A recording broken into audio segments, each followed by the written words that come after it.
네, 계속해서 수요 기도회 가운데 누가복음을 나누고 있습니다.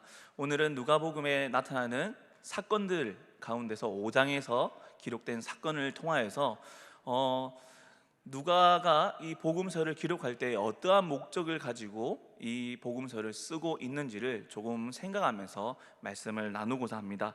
먼저 강의안을 참조해 주시면, 강의안을 보시면 서론이 있습니다. 서론 부분에 1번, 누가는 왜 수신자 데오빌로에게 누가복음을 보냈는가라고 기록이 되어 있습니다.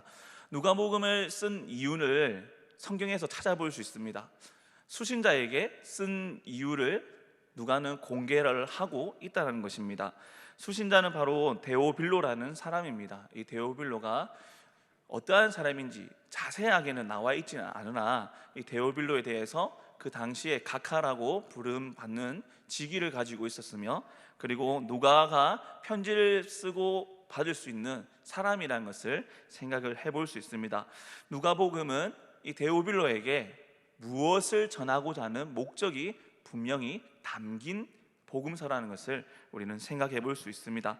그리고 서론에서 두 번째 내용을 보시면 누가복음 5장 12절부터 39절에 기록된 사건들이 어떠한 사건이 있는지 짧게 적어 놓았습니다. 먼저 첫 번째, 오늘 저희가 살펴볼 내용은 나병 환자를 고치시는 예수님에 대해서 살펴볼 것이고, 두 번째는 중풍병자와 죄 사함에 대해서, 세 번째는 세리를 부르시는 것과, 그리고 마지막 네 번째는 금식 논쟁에 대하여서 예수님께서 행하신 사건들 그리고 이적들, 이를 바라본 누가가 데오빌로에게 어떠한 관점으로 전하고 있는지를 살펴보고자 합니다.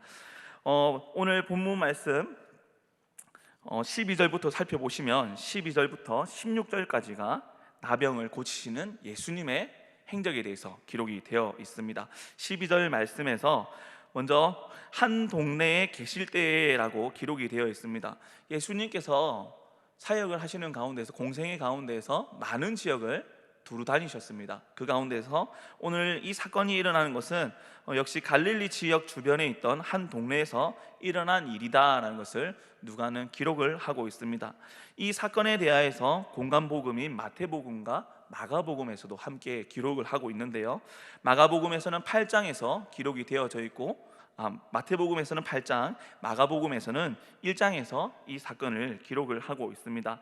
그리고 오늘 함께 나눈 누가복음에서는 5장에서 이 말씀이 기록되어 있는데, 12절을 보시면 먼저 이 사건 가운데 등장인물 가운데서 주요 인물이 등장하고 있습니다.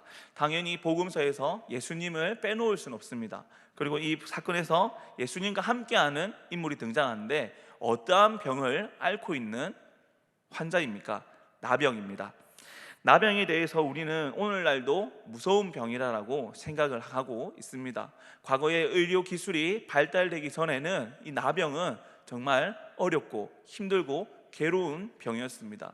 육신적으로 괴로운 고통이 따르기 때문에 무서운 병이라는 것도 있지만은, 이 병이 전염성을 가지고 있고, 이 전염성 때문에 이 환자가 어떠한 상황에 처해지는가, 많은 사람들 가운데서, 공동체와 가족들 가운데서 따로 떨어지게 되는 상황을 겪는 것이 바로 이 나병이라는 것입니다. 그냥 고통만 감당하고 가는 병이 아니라 사회와 공동체와 가족에게서 단절되는 상황을 겪는 것이 바로 나병이라는 것이죠. 이러한 나병을 앓고 있는 환자가 등장을 합니다. 이 환자가 12절 말씀에서 온몸에 나병 들린 사람이 있어 예수를 보고 엎드려 구하여 이르되 주여 원하시면 나를 깨끗하게 하실 수 있나이다 하니라고 말을 하였다는 것이죠. 나병 환자의 간절한 소망이 기록이 되어 있습니다. 나병 환자가 갖고 있는 소망은 병 고침을 받고 싶다라는 것입니다. 단순히 뜬금없이 예수님께 나와서 병 고쳐 주세요 하는 상황이 아니라, 누가복음에서 살펴볼 수 있다시피 4장에서는 이미 예수님께서 많은 행적을 나타내셨습니다. 그리고 그러한 행적들 가운데서 많은 무리들이 따르게 되었고, 그 무리들이 말하고 전하고 따르는 가운데서 예루살렘뿐만이 아니라 갈릴리 지역뿐만 아니라 이스라엘 두루두루 온 지역에 예수님에 대한 이야기가 많이 퍼졌을 것입니다. 그리하여서 나병 환자는 자신의 병이 나을 수도 있다라는 믿음과 소망을 품고 예수님께 나아왔다라는 것을 생각해 볼 수 있습니다. 13절 말씀에서 예수께서 손을 내밀어 그에게 대시며 이르시되라고 기록이 되어 있습니다. 우리가 많은 사람들 가운데서 인기를 끌게 되는 사람들, 많은 사람들의 사랑을 받는 사람들의 모습을 볼 때에 좋은 모습, 즉 오늘날에는 이미지라고 표현을 합니다. 좋은 모습을 보여주고자 노력을 할 것이고, 그 모습, 그 좋은 이미지가 깨어지지 않도록 유지하고 지키고 관리하는 것을 대중적인 사람들 통해서 많이들 볼 수 있습니다. 오늘날에는 방송 매체뿐만이 아니라 인터넷 개인 방송이 요즘에는 많이 활용이 되고 있고 사용이 되고 있는 상황입니다. 그 가운데서 인플루언서라는 표현으로서 일반인이지만은 많은 사람에게 영향력을 끼치는 사람이다라는 표현이 오늘날에 많이 사용되고 있습니다. 이 표현을 통하여서 이 말이 갖고 있는 의미를 생각해 보면, 개인이지만 일반인이지만은 우리는 주변 사람에게 영향력을 끼치고 살아간다라는 것을 생각을 해볼 수 있습니다. 이처럼 예수님의 행적들, 예수님께서 이루신 일들을 통하여서 많은 사람들이 예수님에 대한 모습 그리고 바라는 것들이 잠정적으로 있었을 것입니다. 오늘 나병 환자는 단 한 가지, 내가 병 고침을 받을 수 있다라는 그 믿음을 가지고 나온 상황입니다. 12절 말씀에 그리하여서 나병 환자가 예수님께 나와서 병 고침 받기를 원함을 고백하였습니다. 그리고 13절에서는 예수님께서 손을 내밀어 그에게 대시며 이르시되 내가 원하노니 깨끗함을 받으라 하신대 나병이 곧 떠나니라 라고 기록이 되어 있습니다. 누가가 이 나병 환자가 그 믿음대로 예수님께 나아왔을 때에 예수님이 그를 고쳐주셨다라는 부분을 두 절로서 우리는 살펴볼 수 있다는 것입니다. 그런데 이것을 지켜볼 때에 우리는 이미 결과를 알고 보고 있는 상황입니다. 그러나 이 결과를 알지 못하던 당시의 사람들, 그리고 당시의 그 사건 가운데서 있었던 사람들과 그 사건을 들었던 사람들에게는 이 사건이 굉장히 흥미로운 사건이었을 것입니다. 그 이유는 나병이 나음 받았다는 것도 한 가지 있지만은 예수님의 행동에 대해서 다른 사람들과 다르다라는 것을 사건을 통하여서 경험하게 되었다는 것입니다. 먼저 앞서 말씀드렸던 나병은 전염병입니다. 전염병이기 때문에 우리가 지금도 우리가 코로나 바이러스를 통해서 우리가 어떻게 하면 전염을 예방할 수 있는 것인지 많은 분들이, 그리고 언론에서도 그리고 정부에서도 손 씻는 것과 소독하는 것과 그리고 대중들 가운데서 우리가 지켜야 할 위생 방법을 말씀을 하고 있습니다. 그처럼 과거의 나병도 격리를 시키는 이유가 바로 전염성을 가지고 있었기 때문입니다. 그리고 이 전염성뿐만이 아니라 구약 성경에서 기록된 대로 피부에 병이 있는 사람들은 부정한 사람이다라는 성경의 말씀이 있었기 때문에 유대인들과 이스라엘 사람들 대부분 사람들에게는 피부병을 가진 자는 부정하니 가까이 가지도 말 것이고 저를 우리와 함께 있지 못하도록 격리를 하거나 추방을 하는 것이 일반적인 사건이었습니다. 그렇기 때문에 이 나병 환자가 예수님께 나아가는 것은 굉장히 힘들고 그리고 용기를 내어야만 예수님께로 나아갈 수 있는 상황에 있다라는 것입니다. 그러나 예수님은 저 나병 환자가 올 때에 전염병이 있으므로 나한테 오지 마시오라고 행동하신 것이 아니라 되려 다른 사람이 행동하지 않는 것, 그에게 손을 내밀어서 그를 만지시고 그 만지신 가운데서 그의 병이 고침이 일어나는 기적적인 예수님의 능력이 나타나고 있다는 것입니다. 이것은 단순히 예수님이 능력이 있어서 이러한 병고침이 일어났지라는 관점에서 우리는 예수님의 행동과 그리고 예수님의 마음이 어떠한지를 우리는 볼 수 있다는 것입니다. 누가는 이 사건을 기록할 때에 그냥 병고침을 받았더라 해서 그치는 것이 아니라 예수님의 행동을 정확히 기록을 하고 있습니다. 손을 내밀어 대셨다라고 기록을 하고 있습니다. 즉 그 누구도 함께 하기도 싫었고 가족들에게서도 떨어져 지내는 이 나병 환자에게 직접 손을 대시면서 그를 만지시고 위로하시고 병을 고쳐주신 예수님의 행동이 기록이 되어 있다는 것입니다. 예수님께서 병을 고치실 때에 꼭 그 환부를 만져서 고치신 것은 아닙니다. 예수님께는 하나님의 능력이 있으시고 참 하나님이시며 참 사람으로서 이 땅에 오신 메시아입니다. 그렇기 때문에 예수님의 능력이 부족하여서 만졌다는 것은 우리가 생각해 볼 수 없는 일입니다. 그러면 왜 예수님이 말씀을 선포하여서 풍랑이 잠잠하게 하시는 그 말씀의 권세와 능력이 있으심에도 불구하고 이 나병 환자를 만지신 것은 그가 겪는 마음의 병까지도 예수님은 알고 계셨다는 것입니다. 나병 환자는 격리되고 또한 추방을 당하여서 내쫓임 받은 사람이라는 것입니다. 이 내쫓임 받은 사람을 다시 우리의 품으로서 공동체 안으로, 그리고 우리 옆으로, 사랑하는 자의 옆으로 회복시킬 것을 예수님이 먼저 실천을 하셨다는 것이죠. 그래서 예수님의 만지심은 무엇을 뜻하는가?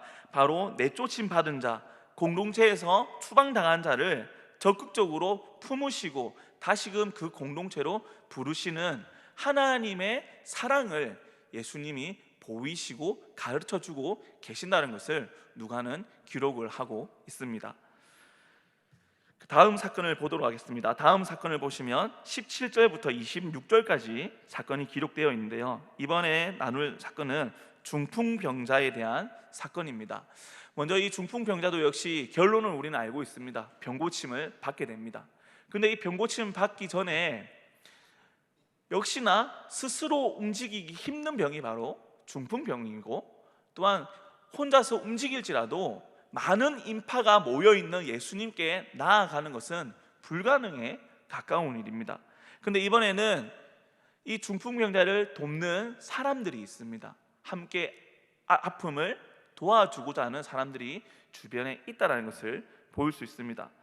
나병과는 다르게 중풍병은 전염성이 없습니다. 그렇기 때문에 주변의 사람이 함께 도와줄 수 있는 환경적인 여건이 조금 낮다라고 볼 수 있습니다. 그런데 문제가 있습니다. 어떠한 문제냐면 당시 팔레스타인 지역의 사람들의 문화 가운데서 중풍병에 대한 이해가 있다는 것이죠. 이 중풍병에 대해서 팔레스타인 문화는 어떻게 생각하는가 하면, 중풍병을 앓는 사람은 그가 죄인이고 그가 지은 죄로 말미암아 저주받아서 중풍병을 앓게 되었다는 문화가 있다는 것입니다. 즉 중풍병자를 볼 때에 저 사람이 죄인이고 죄인이 저지른 그 죄로 말미암아 저주받아서 중풍병에 걸렸다라는 것이 그 당시의 문화로서의 관점이라는 것입니다. 즉 이 문화, 우리가 가지고 있는 것처럼 문화는 우리에게 선입견을 갖게 합니다. 주변 사람들이 중풍병자를 볼 때에 저 사람은 자신의 죄로 말미암아 받은 죄값이라는 것으로 그를 바라보기에 대부분의 보편적인 생각을 가지고 있다는 것입니다. 이러한 중풍병자가 나올 때에 그러나 그를 도와주는 사람들이 그와 함께하여서 예수님께 나아가고 있습니다. 문제가 생겼습니다. 아까 조금 전에 말씀드린 것처럼 예수님을 따르던 많은 사람들이 생기니, 무리가 생기니 예수님 앞으로 나아가기에 어려운 점들이 생겼다는 것입니다. 그리하여서 19절에 무리 때문에 메고 들어갈 길을 얻지 못하였다라고 사건의 상황이 기록이 되어 있습니다. 결국 이 중풍병자를 낫게 하기 위한 믿음의 동력자들이 함께 달려가고 나아가고 있으나 상황적으로, 환경적으로 예수님께 나아갈 수 없는 상황이 되었다라는 것을 19절을 말씀하고 있습니다. 그런데 여기서 포기하지 않고 이 중풍병자와 함께 나아갔던 침상을 매던 자들이 어떻게 하냐면 지붕에 올라가 기와를 벗기고 병자를 침상째 무리 가운데로 예수 앞에 달아내리니라고 기록이 되어 있습니다. 이 중풍병자를 낫게 하기 위해서, 예수님께 나아가기 위해서 이 침상을 맨 자들이 기지를 발휘하게 됩니다. 우리 지역의 집 구조는 지붕이 있고 그 지붕에 기와를 드러내면 안으로 들어갈 수 있는 구멍을 우리가 찾을 수 있다는 것을 잘 알고 있었다는 것이죠. 그래야 해서 중풍병자를 메고 침상을 내려서 예수님 앞에 달아내리게 됩니다.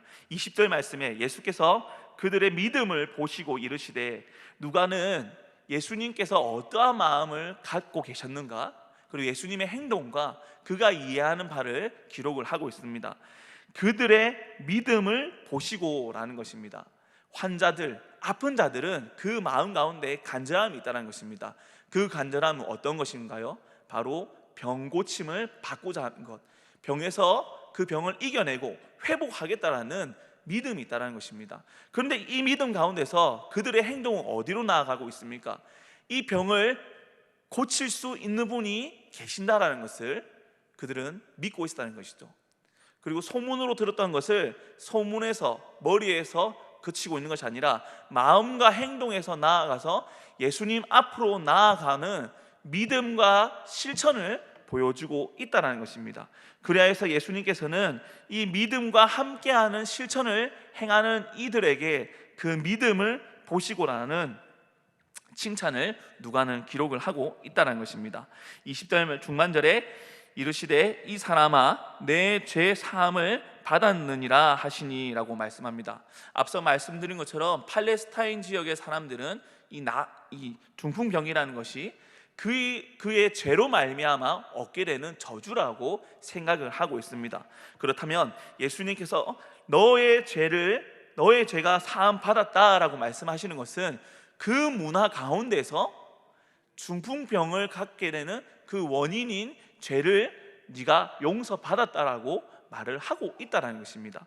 그런데 이것이 문화적인 부분에서만 표현하는 것이 아니라는 것을 후반에 기록된 구절을 통해서 보일 수 있습니다.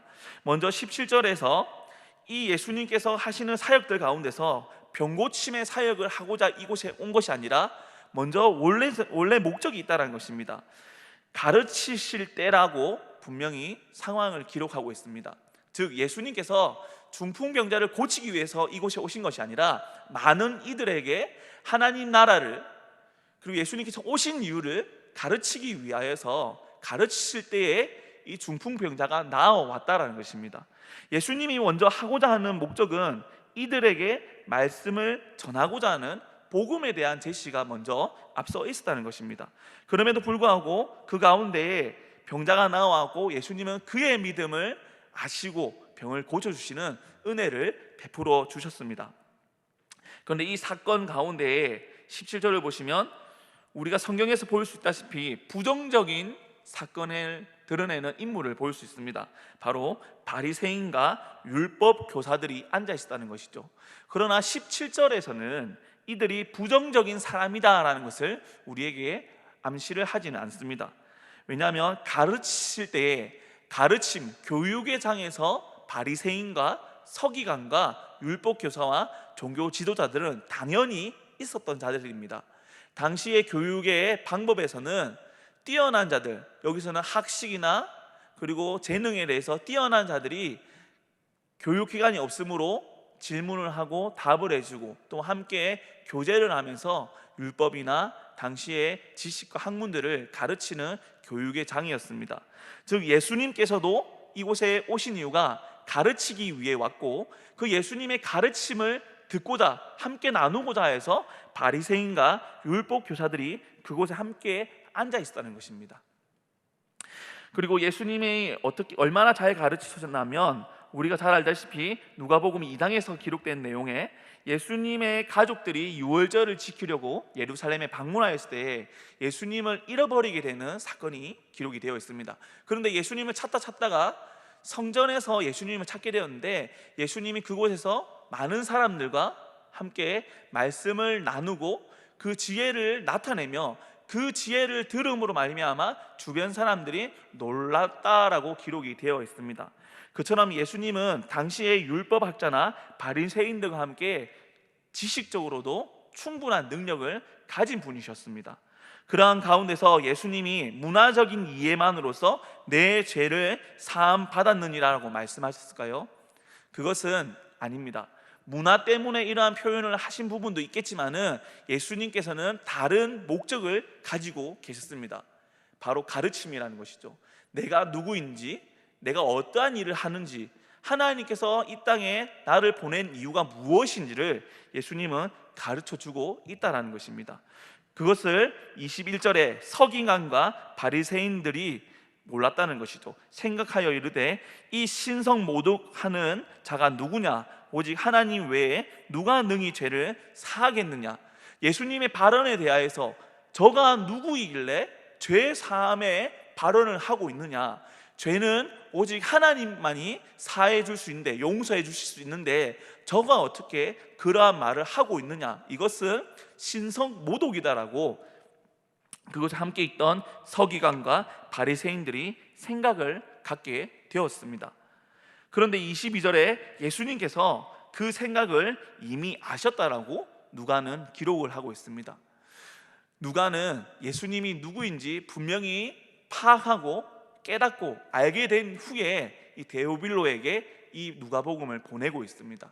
즉 예수님께서 이 일을 행하시고 이 사건들이 진행되는 가운데서 우리가 다시 곰곰이 생각해 볼 수 있는 것은 예수님이 누구이신가를 알게 하기 위함이 이 글을 쓴 목적에 있다는 것을 생각을 해볼 수 있다는 것이죠. 그리하여서 22절에 예수님께서 그 생각을 아시고 대답하여 이르시되 너희 마음에 무슨 생각을 하느냐라고 예수님이 되려 서기관과 바리새인들에게 그 질문을 하고 있다는 것입니다.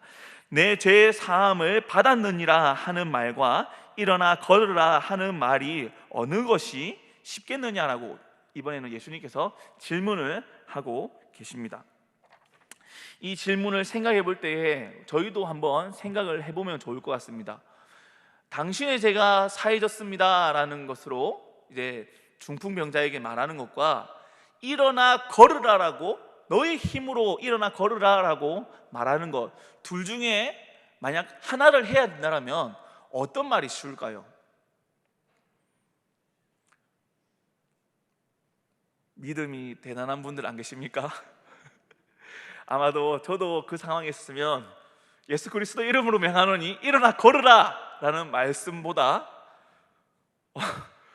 위로하거나 품어주거나 마음을 살피는 말을 아마 먼저 했을 것입니다. 아마 두 말 중에 한 말을 선택을 하면 죄 사함을 받았을 것입니다. 용서함을 받았을 것입니다 라는 말을 했을 것입니다. 그런데 이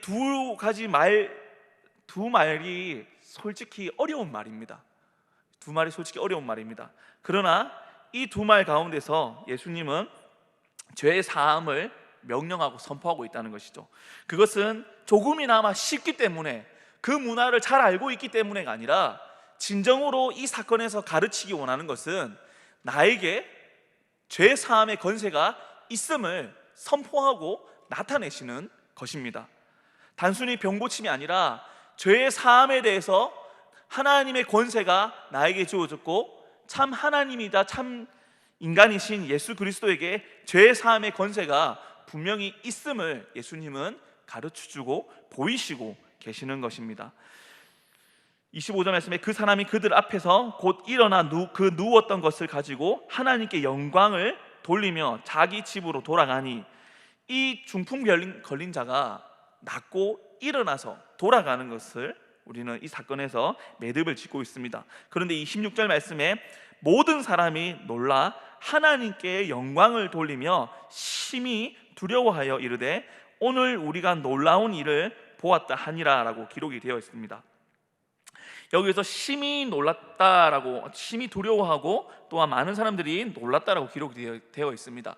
여기서 놀람은 죄의 사함의 권세가 예수님께 있다라는 것을 깨닫고 놀라는 것이 아니라 병고침에 대해서만 이 사람들이 이해를 하고 있다는 것입니다. 예수님과 함께한 제자들도 역시 마찬가지였습니다. 당시에 예수님의 제자로 부르심 받은 자들도 예수님과 가까이 지내며 함께 이러한 일들을 경험하고 눈앞에서 목격하고 증인으로서 살아갔지만은 예수님께서 가르치시기 원하는 죄 사함의 권세가 예수님께 있다는 것을 이 당시에는 알지 못했다는 것입니다. 다음 사건을 살펴보도록 하겠습니다. 세 번째 사건을 보시면, 세 번째 사건 가운데서 27절 말씀을 보시면 그 후에 예수께서 나가사라고 사건과 상황의 전환을 기록을 하고 있습니다. 이번 사건에서는 또한 한 인물이 등장하는데 레위라는 사람입니다. 이 레위라는 사람이 어떠한 직무를 감당하는 사람인가 하면 세리라는 직업을 가진 사람입니다.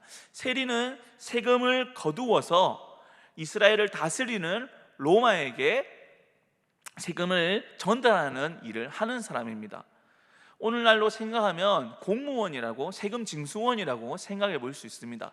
그런데 당시의 상황에서 이 세리는 공직자, 공무원이라는 생각보다 이 나라의 서민들과 국민들과 이 백성들의 어려움 점들을 헐뜯어가고 어떻게든 수탈하여서 로마의 앞잡이로 살아가는 자들이라는 부정적인 관점을 가지고 있었습니다. 즉 세리라라는 이 표현은 당시에 많은 사람에게 미움과 괄시를 받던 사람이다라는 것을 누가는 27절에 우리에게 말씀하고 있다는 것입니다. 이 세리가 앉아 있는데 예수님이 그 세리를 그냥 지나쳐 가시는 것이 아니라 세리를 보시고 말씀을 하십니다. 나를 따르라라고 말씀을 하신다는 것이죠. 아니, 나병, 중풍병, 이제는 세리까지 예수님이 그들과 함께하고 있다는 것입니다. 이것은 당시에 힘과 권력과 명예를 가진 사람의 행동으로서는 독특한 행보입니다. 만약 자신의 이미지, 좋은 모습을 지키고자 한다면, 대중의 사랑을 받고자 한다면, 자신을 관리하고자 한다면 많은 사람들이 미워하고 싫어하고 함께하지 않는 사람들과 같이 하고자 하지 않을 것입니다. 조금 더 쉽게 말해서 다른 사람도 싫어하니 나도 저 사람과 함께 있지 않을 거야 라는 것이 일반적인 생각이라는 것이죠. 더구나 많은 사람들이 무리를 지어서 따르는 예수님이라면 아마 그러한 생각을 해보실 수 있지 않을까 인간적인 생각이 듭니다. 하지만 예수님은 그러한 것을 행하지 아니하셨습니다. 오히려 많은 사람들의 생각이 아니라 단 하나, 하나님께서 우리를 바라보시는 사랑의 관점으로서 세상에 소외받는 자들과 함께하고 계심을 이번 사건에서도 볼 수 있습니다. 세리 레위에게 나를 따르라고 말씀하시니 28절 말씀에 그가 모든 것을 버리고 일어나 따릅니다라고 간단하게 기록이 되어 있습니다. 이 사건에 대해서 마태복음과 마가복음에서는 조금 더 자세히 기록이 되어 있습니다. 마태복음에서는 9장에 기록이 되어 있고 마가복음에서는 2장에 기록이 되어 있습니다. 레위가 모든 것을 버리고 일어나 따르면서 그가 어떠한 일을 하는가 하면 29절 말씀에 레위가 예수를 위하여 자기 집에서 큰 잔치를 하니라고 기록이 되어 있습니다. 이 사건 우리가 잘 아는 사건과 비슷합니다. 삭개오죠. 삭개오와 함께 하신 예수님이 삭개오에게 말씀하시고 그와 함께 하시니 삭개오가 자신의 잘못을 뉘우치고 회개하면서 선대를 베풀고 불우하고 어려운 자, 혹여나 나의 부도덕한 이득을 취하여서 손해를 끼친 자에게 배를 갚는, 그 네 배를 갚는 사건과 같이 이 레위에게도 마음의 변화와 마음 이후의 행동의 변화까지도 일어나고 있음을 28절에서는 살펴볼 수 있습니다. 28절에서 그러한 일이 나서 29절에 잔치를 펼쳤는데 이 잔치 가운데서 많은 사람들이 이 잔치 가운데 참석했다는 것을 알 수 있습니다. 그런데 여기서 17절에 등장하였던 바리새인들과 율법 교사와 같은 예수님과 다른 마음을 품게 된 자들이 등장을 하고 있습니다. 바리새인과 그들의 서기관들이 그 제자들을 비방하여 이르되 너희가 어찌하여 세리와 죄인과 함께 먹고 마시느냐라고 말을 하고 있다는 것입니다. 당시의 세리에 대한 생각, 세리에 대한 이해를 조금 살펴보고자 합니다. 세리는 로마에게 세금을 보내는 일을 하는 사람입니다. 조금 더 쉽게 말하면 우리의 과거사 가운데에 일제 강점기 때에 국민들의 재산들을 몰수하고 빼앗아서 일본에게 바치던 사람들도 있었다는 것이죠. 그와 마찬가지로 동양 척식 주식회사와 마찬가지로 그러한 일들을 하는 사람들을 우리도 우리 역사 가운데서 일본의 앞잡이라는 표현을 합니다. 그리고 미워하고 죄인이라고 표현을 합니다. 당시의 세리가 바로 이러한 관점과 이러한 이해를 갖고 있었다는 것입니다. 세리를 바라볼 때 로마의 앞잡이며 이스라엘을 배신한 자요, 저는 죄인이라는 관점을 가지고 있습니다. 그리고 세리의 삶은 율법을 지키는 삶을 살아가지 않습니다. 담임 목사님께서 말씀하신 것처럼 DDD의 삶을 살아간다는 것이죠. 될 대로 되라는 것입니다. 세리는 될 대로 되라는 식으로 자신을 품는 사람도 없고 함께하는 사람도 없으니 내가 내 살 길을 개척하고 내 자신을 보호하고 지키면서 나만의 길을 가겠다라고 살아가는 것이 대부분의 세리의 삶이었습니다. 그렇기 때문에 바리새인과 서기관들이 볼 때에 세리는 하는 일도 마땅치 않으며 또한 그의 삶도 부도덕한 사람이니 당연히 죄인이라는 기준을 갖고 있었다는 것이죠. 그런데 문제는 바리새인과 서기관들에게 생긴 문제는 어떻게 저 죄인과 함께 식사를 하고 있고 함께 저 사람이 베푸는 음식을 먹고 나누고 그곳에서 기뻐하고 있는지를 문제를 삼고 있다는 것입니다. 즉 죄인과 함께하는 의인이 있을 수 있느냐, 의인이 어찌 죄인과 함께하겠느냐, 저는 죄인이니 저와 함께하는 자들도 죄인일 수밖에 없다라는 그들의 생각을 나타내고 있다는 것이죠. 31절 말씀에 예수께서 대답하여 이르시되 건강한 자에게는 의사가 쓸데없고 병든 자에게라야 쓸데있나니라고 말씀을 하고 계십니다. 이 말씀에서 벌써 예수님의 마음을 우리는 살펴볼 수 있습니다. 예수님께서는 이 세리를 죄인으로 여기지 않습니다.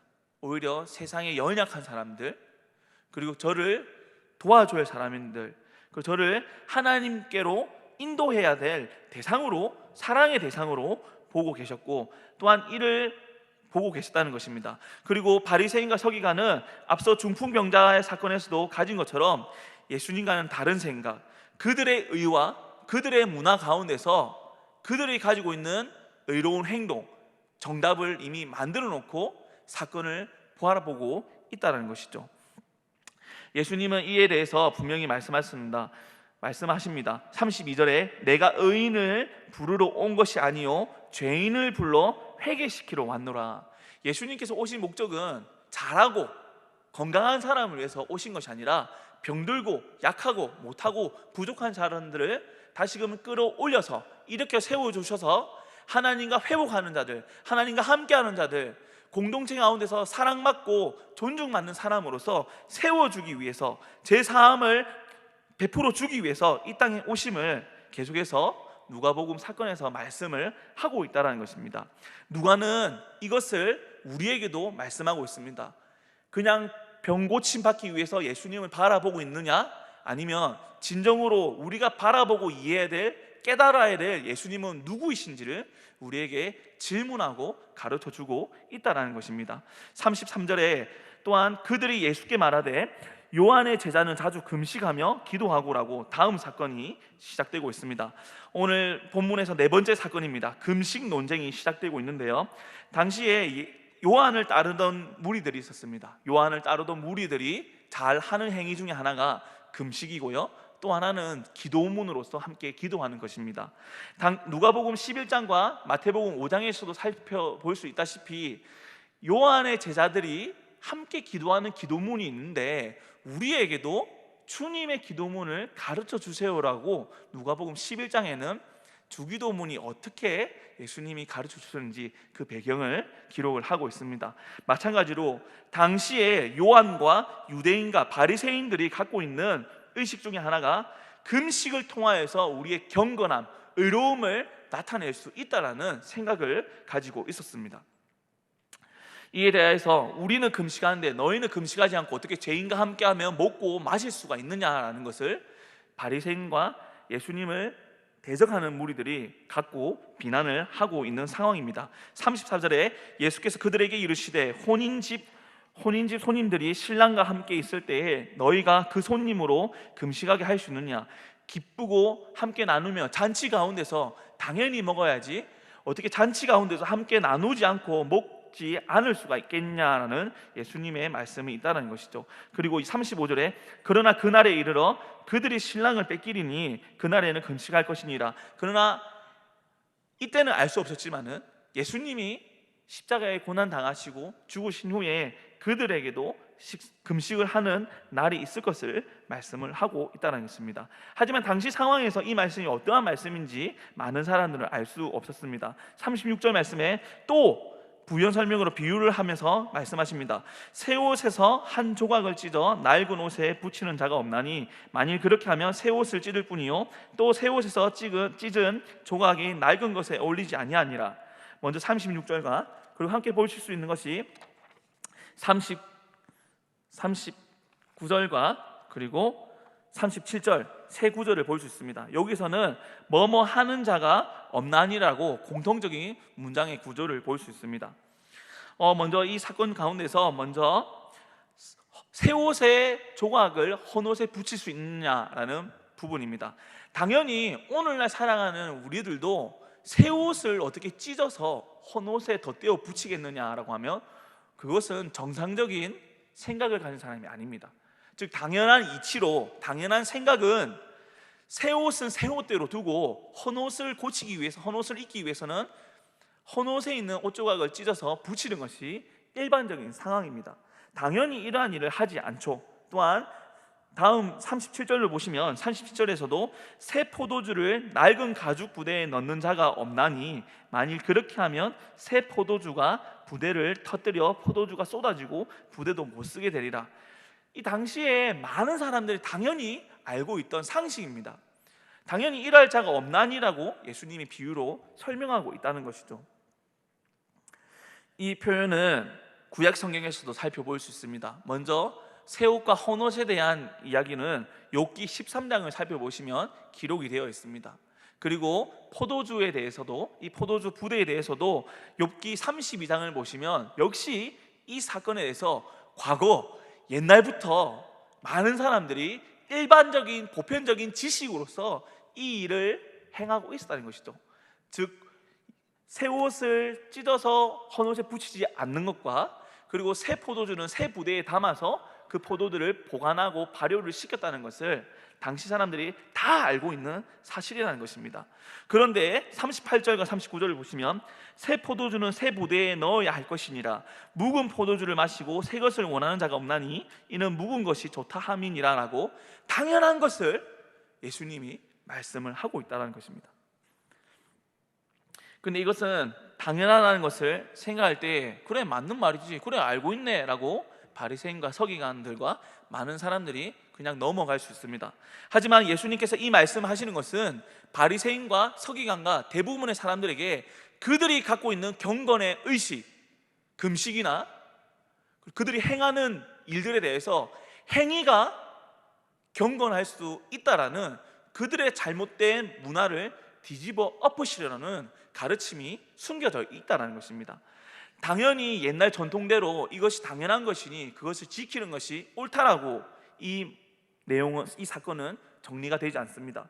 오히려 예수님께서 39절 말씀에 묵은 포도주를 마시고 새 것을 원하는 자가 없나니 이는 묵은 것이 좋다 함이니라 라고 그 말씀을 마치고 있습니다. 당연히 묵은 것이 맛도 좋고 질도 좋지라고 하는 것이 당연한 이치라는 것입니다. 그런데 우리가 살아가는 상황 가운데서 예수님께서 이 땅에 가르치시고 행하시는 일들을 볼 때에 저것이 하나님께서 행하시는 일이라는 것을 받아들이지 못하는 무리가 많았다는 것입니다. 바리새인과 서기관이 바로 그러한 관점으로 계속해서 예수님에 대하여 비난하고 비방하고 부정한 생각을 갖고 있다는 것입니다. 왜냐하면 바리새인과 서기관에게는 그들의 전통과 그들이 행하는 행동이 의를 나타내고 의를 지키며 많은 사람들에게 존경받고 존중받을 수 있는 방법이라는 것이 그들의 전통과 그들의 고집이었다는 것입니다. 그들의 신념이었다는 것이죠.